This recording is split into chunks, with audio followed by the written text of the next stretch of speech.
Hello friends, welcome to my channel Indian law academy. आज हम बात करने वाले हैं creation of civil suits and its trial के बारे में। स्टेप बाय स्टेप जानेंगे कि किस तरह से सिविल सूट को हम फाइल करते हैं और किस तरह से इसका ट्रायल चलता है। इसे थोड़ा जूम करके देखते हैं जिससे अच्छे से समझ में आए। ये एक ग्राफ के माध्यम से हम समझेंगे क्योंकि ग्राफ के माध्यम से समझना बहुत इजी हो जाता है। और सीपीसी के सिविल लॉ के जो प्रोसीजर है वो सिविल प्रोसीजर कोड कहलाता है, उसके अकॉर्डिंग ही होगा ये सारे। इसमें ऑर्डर और रूल्स दिए हैं सीपीसी के। सबसे पहले होती है पार्टीज़ टू सूट्स। कोई भी सूट हो, चाहे सिविल हो चाहे क्रिमिनल हो। चूँकि यहाँ हम सिविल सूट की बात कर रहे हैं तो सिविल सूट के हिसाब से हम देख लेते हैं पार्टीज़ बनाई जाएंगी। जो दो पार्टीज़ होती हैं, सबसे पहले प्लांटिफ होता है और डिफेंडेंट होता है। प्लांटिफ की जो होगी वो होगी जॉइंडिंग, और नॉन जॉइंडिंग जो होती है वो भी देखेंगे। तो जो जॉइंडिंग होगी, जॉइन किए जाएंगे प्लांटिफ, वो ऑर्डर 1 रूल 1 के अकॉर्डिंग होंगे। डिफेंडेंट जो जॉइन किए जाएंगे सूट में वो होंगे ऑर्डर 1 रूल 3 के अकॉर्डिंग। और इफ़ नॉट प्रॉपर, अगर कोई दिक्कत होती है इसमें, अगर कोई प्रॉपर नहीं है, अगर प्रॉपर है तब तो ठीक है, तो सूट फ्रेम हो जाता है जो कि ऑर्डर 2 रूल 1 के अकॉर्डिंग होगा। लेकिन अगर प्रॉपर नहीं होती है, पार्टीज़ जो ज्वाइन होगी वो पार्टी की जॉइंडिंग जो है वो गलत हो जाती है या सही नहीं होती है, मिस जॉइंड हो जाता है, तो उस केस में जो है मिस जॉइंडर ऑफ पार्टीज़ के केस में हम क्या करेंगे, मिस जॉइंडर होगा ऑर्डर 1 रूल 9 के अकॉर्डिंग। नॉन जॉइंडर किया जाएगा उसे अगर मिस जॉइंडर मतलब कोई गलत जॉइंट कर दिया गया है, कोई पार्टी गलत बना दी गई है। और नॉन जॉइंडर का मतलब होता है जिसको पार्टी बनाना था लेकिन उसको पार्टी नहीं बनाया गया। तो जो मिस हो गया, जिसको पार्टी बनाना था लेकिन नहीं बनाया गया, तो वो ऑर्डर 1 रूल 1 के अकॉर्डिंग उसको गवर्न किया जाएगा या उसको पार्टी बनाया जाएगा। और नॉन जॉइंडर हो गया है जिसको पार्टी नहीं बनाना था लेकिन वो पार्टी बना लिया गया है, बाय मिस्टेक हो गया या जैसे भी, या बाय फ्रॉड कर दिया गया है, तो वो ऑर्डर 1 रूल 10 के अकॉर्डिंग उसको उसमें सुधार किया जाएगा। फिर उसके बाद जब ये जॉइंट हो जाएगी पार्टीज़, तो उसके बाद फ्रेम हो जाएगा सूट फ्रेम होने के बाद जो कि ऑर्डर 2 रूल 1 के अकॉर्डिंग फ्रेम सूट माना जाएगा। फिर उसके बाद joint of cause of action, जैसे पार्टीज़ जॉइंट की हमने पहले, फिर उसके बाद कॉज ऑफ एक्शन को हम जॉइन करेंगे या जॉइंडर करेंगे, और या फिर miss joinder of cause of action, मतलब ज्वाइन करेंगे जो कॉज ऑफ एक्शन आने चाहिए उनको हमें ज्वाइन करना होगा ऑर्डर 2 रूल 3 के अकॉर्डिंग। और miss joinder of cause of action मतलब जो कॉज ऑफ एक्शन ज्वाइन नहीं करने थे लेकिन बाय मिस्टेक कर दिए या बाय फ्रॉड कर दिए या मिस रिप्रेजेंटेशन के अकॉर्डिंग कर दिए गए हैं। कॉज ऑफ एक्शन जो नहीं करने चाहिए थे वो कर दिए हैं, जो सूट से रिलेटेड नहीं है या सूट में ज़रूरी नहीं है, फिर भी उनको ऐड ऑन कर दिया गया है, तो miss joinder of cause of action कहलाएगा वो, और वो ऑर्डर 2 रूल 7 के अकॉर्डिंग होगा। फिर उसके बाद नेक्स्ट स्टेप होता है रिकॉग्नाइज्ड एजेंट एंड प्लीडर्स, ऑर्डर 3 के अकॉर्डिंग इसमें ज्वाइन किए जाएंगे। मान लीजिए कोई ऐसी प्रॉपर्टी है जिसके ऊपर कोई एजेंट या प्लीडर को स्टेबल किया गया है या इस्टेब्लिश किया गया है, उससे पहले कोई सूट था उस प्रॉपर्टी पर, उस दौरान कोर्ट ने कोई एजेंट या प्लीडर उस पर अपॉइंट किया हुआ है, तो वो ऑर्डर 3 के अकॉर्डिंग रिकॉग्नाइज किया जाएगा और उसको भी पार्टी बनाया, मतलब उसमें केस में उसको या सूट में उसको ऐड ऑन किया जाएगा उसका नाम वगैरह, जिससे कि आगे उसको विटनेस बनाया जा सके या उससे कोई इन्फॉर्मेशन ली जा सके अगर ज़रूरत पड़े तब। फिर उसके बाद है, क्योंकि सारी प्रॉपर्टी की जानकारी उसके पास होती है। फिर उसके बाद नेक्स्ट स्टेप होता है रिकॉग्नाइज एजेंट करने के बाद ऑर्डर 3 रूल 2 के अकॉर्डिंग रिकॉग्नाइज किया जाएगा एजेंट को, और प्लीडर को रिकॉग्नाइज किया जाएगा ऑर्डर 3 रूल 4 के अकॉर्डिंग। फिर इसके बाद हो जाता है इंस्टीट्यूशन ऑफ सूट कहलाता है ऑर्डर 4 के अकॉर्डिंग। ये जब ये सब हो जाते हैं एजेंट और प्लीडर को रिकॉग्नाइज करने के बाद, फिर इंस्टीट्यूशन ऑफ सूट कहलाता है, ये ऑर्डर 4 के अकॉर्डिंग कहलाता है।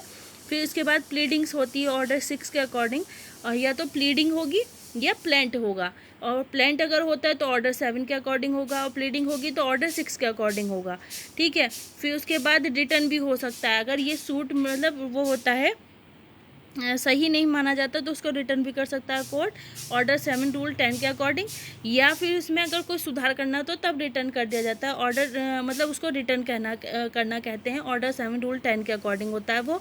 और अगर मान लीजिए और ये केस यूजलेस है, या इसको केस को गलत तरीके से, या इसको केस को दोबारा एक ही प्रॉपर्टी पर दोबारा वही केस सूट फाइल कर दिया जाता है पार्टी की तरफ से, तो वो रिजेक्ट भी कर दिया जाता है, जिससे कि केस ज़्यादा ना बढ़े या नंबर ऑफ़ केसेस ना बढ़े, नंबर ऑफ़ केसेस ना हो, कोर्ट के ऊपर बर्डन बढ़ेगा, कोर्ट का टाइम वेस्ट होगा, और ये सब चीज़ों से बचने के लिए कोर्ट रिजेक्ट कर देता है उस सूट को ऑर्डर 7 रूल 11 के अकॉर्डिंग, क्योंकि गवर्नमेंट जो भी वो फैसिलिटीज़ उनका मिसयूज़ होगा, या प्रॉपर्टीज़ वगैरह का भी, गवर्नमेंट प्रॉपर्टीज़ वगैरह का भी मिसयूज़ होगा, जैसे गवर्नमेंट ऑफिसर है, मजिस्ट्रेट है, या कोर्ट है, कोर्ट का जो टाइम है वो सब वेस्ट होगा इस वजह से।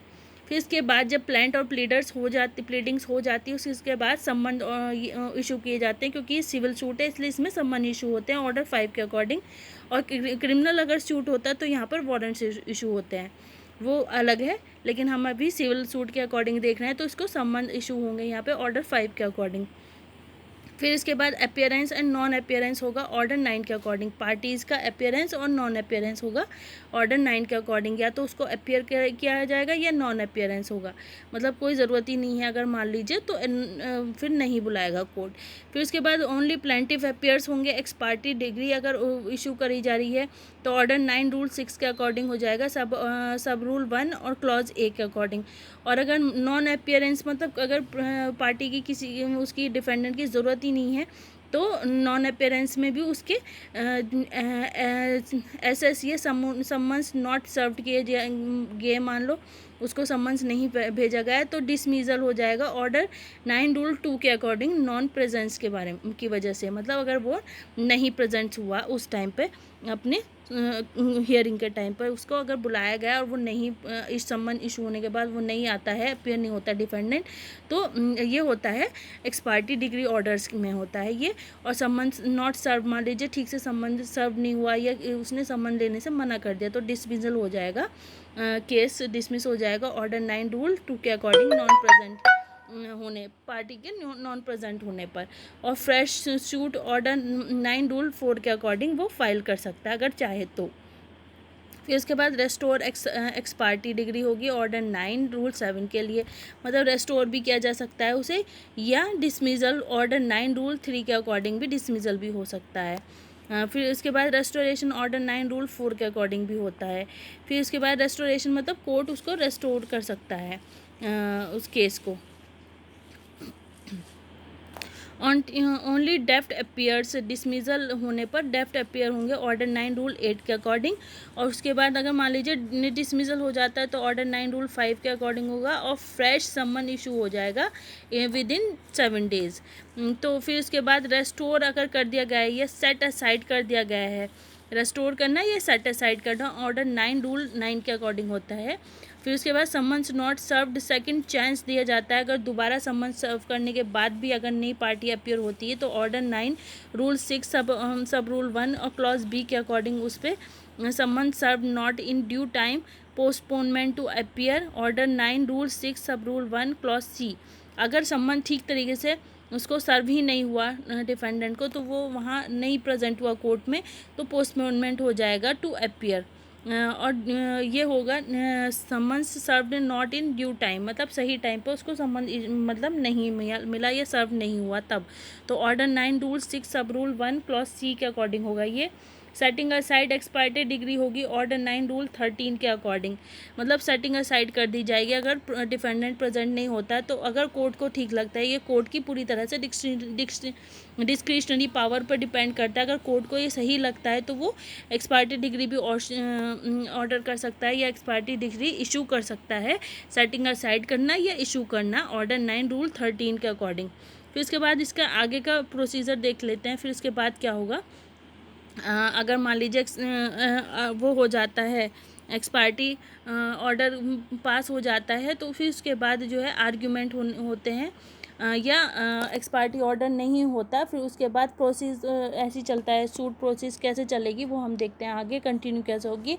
आर्ग्यूमेंट्स होंगे, अगर एक्स पार्टी ऑर्डर हो गया तो फिर तो वो ऑर्डर उस पार्टी के फेवर में हो गया। डिफेंडेंट प्रेजेंट नहीं हुआ तो प्लेंटिफ के फेवर में एक्स पार्टी डिग्री पास कर दी कोर्ट ने, तो फिर तो वहाँ पे सूट वहीं पर ख़त्म हो जाता है। और अगर डिफेंडेंट को लगता है आगे केस फाइल करना है तो वो उस पर ऑब्जेक्शन रेज कर सकता है। फिर उसके बाद अगर नहीं करा इसने, अगर मान लीजिए कि एक्सपायरी डिग्री नहीं इशू की गई तो आर्ग्यूमेंट्स होंगे ऑर्डर 18 रूल 2 सब रूल 3A के अकॉर्डिंग। फिर जजमेंट एंड डिग्री कर देगा कोर्ट, जो भी कोर्ट को ठीक लगेगा कोर्ट अपना जजमेंट दे देगा या डिग्री दे देगा। ऑर्डर 20 के अकॉर्डिंग होगा जजमेंट, और rule 12 order 20 rule 12 to rule 19 के अकॉर्डिंग डिग्री। जजमेंट और डिग्री ऑर्डर 20 में दिया गया है और रूल 12 और 19 इस पर एप्लीकेबल होगा। फिर इसके बाद एग्जामिनेशन ऑफ विटनेस होंगे ऑर्डर 18 रूल 4 के अकॉर्डिंग। एग्जामिनेशन विटनेस मतलब डिग्री और ऑर्डर पास होने से पहले एग्जामिनेशन ऑफ विटनेस भी होगा, ऑर्डर 18 रूल 4 के अकॉर्डिंग होगा, जो कि एडजर्नमेंट भी कर सकता है कोर्ट ऑर्डर 17 के अकॉर्डिंग।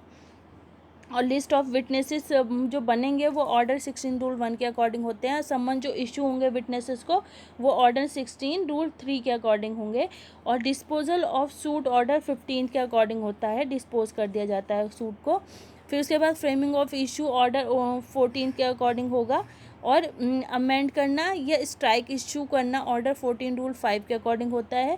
फिर इसके बाद नेक्स्ट स्टेप होता है प्रोडक्शन ऑफ डॉक्यूमेंट्स। ये हम इधर देखते हैं डिस्कवरी एंड इंस्पेक्शन, ये सब किस कंडीशन में होता है हम ये देखते हैं। प्रोडक्शन ऑफ डॉक्यूमेंट्स कैसे होंगे ऑर्डर 7 रूल 14 के अकॉर्डिंग प्रोडक्शन ऑफ डॉक्यूमेंट्स होंगे, ऑर्डर रूल 1A के अकॉर्डिंग और ऑर्डर 13 के अकॉर्डिंग। ये होता है जब एडमिशन्स हो जाते हैं, एडमिशन्स के टाइम पे। एडमिशन्स कब होगा, judgment on admissions order 12 rule 6 के अकॉर्डिंग होगा। Notice to admit order 12 rule 2 के according. Notice to admit facts order 12 rule 4 के अकॉर्डिंग। एडमिशन्स होते हैं ऑर्डर 12 के according. Interrogation interrogatories order 11 rule 1 के according. Notice to produce order 11 rule 16 के according होगा। डिस्कवरी होगी फिर उसके बाद, ये इंस्पेक्शन होगा ऑर्डर 11 के अकॉर्डिंग। फिर इसके बाद हम नेक्स्ट देख लेते हैं ये जो होगा आर्बिट्रेशन, कंसल्टेशन और लोक अदालत वाले मीडिएशन वाले मामलों में होता है। सबसे पहले इसमें ये section 89 settlement of dispute applicable होगा। एग्जामिनेशन ऑफ पार्टीज होगी ऑर्डर 10 के अकॉर्डिंग। काउंटर क्लेम किए जाएंगे ऑर्डर 8 रूल 6A के अकॉर्डिंग।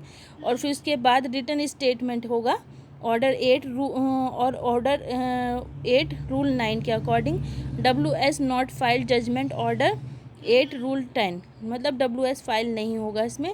WS से मतलब है रिटर्न स्टेटमेंट। फिर इसके बाद नेक्स्ट है discovery and inspection order 11। Examination of parties के टाइम पे भी होता है। ऑर्डर 10 और ऑर्डर 11 को एक साथ पढ़ें, इसलिए इससे इजीली समझ में आएगा। आज के लिए इतना ही। अगर आपको ये मेरी वीडियो पसंद आई हो तो इसे लाइक करें, शेयर करें और सब्सक्राइब करें। और मैं इसका एक डिटेल में भी डाल दूँगी, डिस्क्रिप्शन बॉक्स में भी इसकी डिटेल डाल दूँगी, आप वहाँ से भी इसे चेक कर सकते हैं। इस ग्राफ को मैं बना के डाल दूँगी, आप वहाँ से भी चेक कर सकते हैं। अगर आपको मेरी वीडियो पसंद आई तो लाइक करें, शेयर करें और मेरे चैनल को सब्सक्राइब करना ना भूलें। और साथ ही साथ बेल आइकन को ज़रूर प्रेस करें। थैंक यू सो मच, जिससे आपको अगली वीडियो मेरी मिलती रहे।